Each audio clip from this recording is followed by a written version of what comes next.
Ticketmaster be like, another dollar won't hurt fee. A buck. Supporting your musician friends who won't financially abuse you? Priceless. Okay, turn it off. That's all we can afford. All right. Let's get it. What's going on, you guys? Steve here. Let's react to some more DJ content. Whatever happened to 1 to 2 DJs per event? Why is there 6 DJs for a 5-hour event? I first started noticing this becoming a thing right before the pandemic. For the longest time, I was playing bars and clubs, solo dolo, just playing open format gigs, open to close by myself. If I got booked, I was the only person playing. But I started to notice all the other DJs in town were tag teaming gigs. At the time, I thought that was really weird on a local level, but it's becoming really regular. Having a lineup for concerts, shows, festivals, bigger events, and things like that, that's normal. But when it comes to things like dive bar gigs, I think that's pretty weird. The main reason for this is more DJs playing equals more people promoting and showing up, in theory anyways. While the answer seems simple, the root of the problem runs deep. This is the result of a shift in what music fans value, big names over the music. Most people will deny this and claim they care about the music and integrity and, oh, I want good artists and good songs. They don't. If they did, half of the biggest DJs on the planet wouldn't be memes and just random celebrities. Anyways, the public has slowly been conditioned to only care about big names. Social media only exacerbated the problem, making everything about online metrics and verification badges. This wasn't always the case though. Back in the 70s and 80s, DJs weren't front and center on these flashy stages. They were actually hidden from the crowd, up on lofts and behind curtains. People went out strictly for the music, not the name playing the music. In the 90s though, that started to switch. Clubs made DJ booths the focal point, and it created the hierarchy we now know as superstar DJs. Now if people don't recognize the names on the flyer, they're not going. It's honestly like pulling teeth trying to get people to support local musicians. Promoters circumvent this by booking several local DJs, hoping for a better turnout. How much is that? $3.50? For a $40 bottle? Oh nah, he's scratching his head. Bro is perplexed. That's crazy. Oh no. Look at, he said, is this worth it? He's so shocked. He said, oh nah.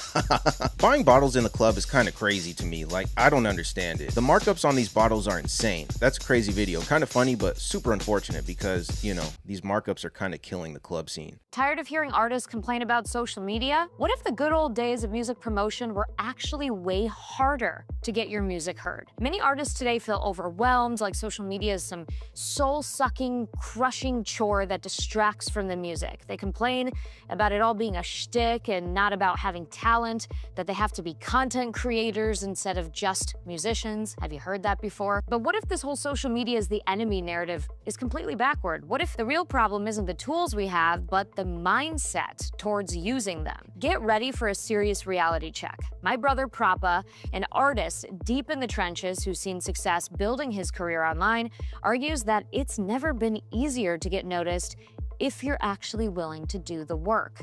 He's about to break down why the complaints are often just excuses and how the game really rewards those who stop whining and start creating consistently.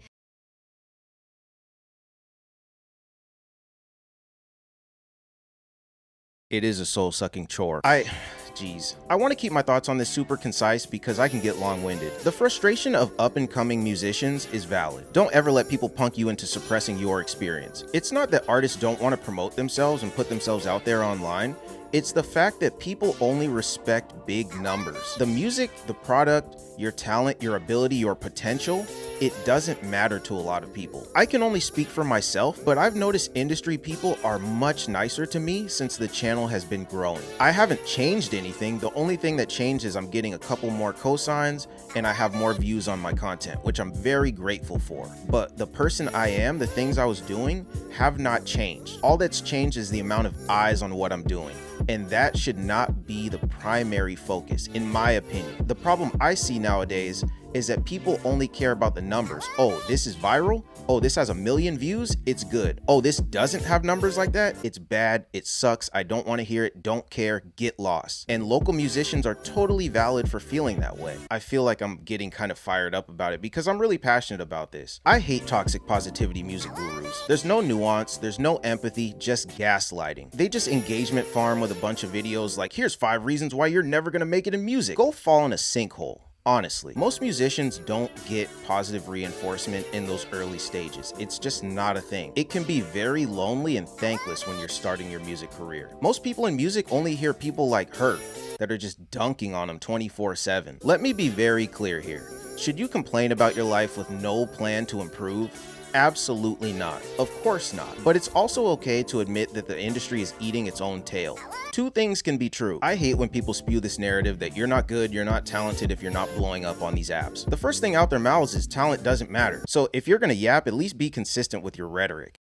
As someone who's been gatekept locally but embraced by festival DJs, I speak from authority when I say this whole system is BS. There was a local club that sent me a pretty brutal rejection email, but 2 days after that, Insomniac called me about playing on the ATLians tour. Ultimately, it's politics. It's not just talent, oh, you're not good, it's this, it's that. It's politics. Just because people snub you doesn't mean you suck, it doesn't mean you have an ego and you're entitled and arrogant and you're this and that. Is that the case for some people? Maybe, but in general, most people are just gatekeeping, period. Again, to be clear, complaining does not help your case. I do not recommend just sitting around complaining with no intention, no plan, but your experience is valid. Music isn't always fair and egalitarian, so it's just bad faith to argue that it is and make videos like this. Sorry if I got like super passionate about that one. I don't like when people talk like that. It's kind of lame. What kind of music do you have?